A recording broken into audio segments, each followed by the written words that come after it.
ఆచార్యదేవ ఏమంటివి జాతి లక్ష్మణ సూత కింద నేను అర్హతలేదండివా.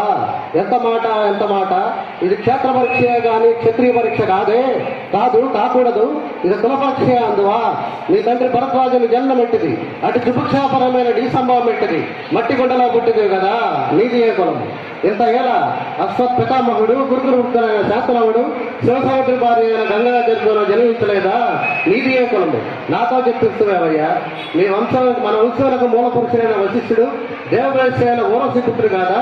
అతను పశ్చిమ జాతి కన్య అయిన అరుంధతి అంది శక్తిని, ఆ శక్తి చండాలంగదనందు ఈ పరాశుడు పల్లెపడుచు అంబికతో మా తాత వ్యాసుని, ఈ తాత వ్యాసు విధురాండ్రైన అంబికతో మా తండ్రిని, మా పినపిన హట్టుతామహి అంబాలికతో మా పినతండ్రి పాండురాజుని, మా ఇంటి దాసితో మీ ధర్మ నిర్మాణ ఘన నడిపించుకుంటే ఈ విధుల దేవుని కనలేదా?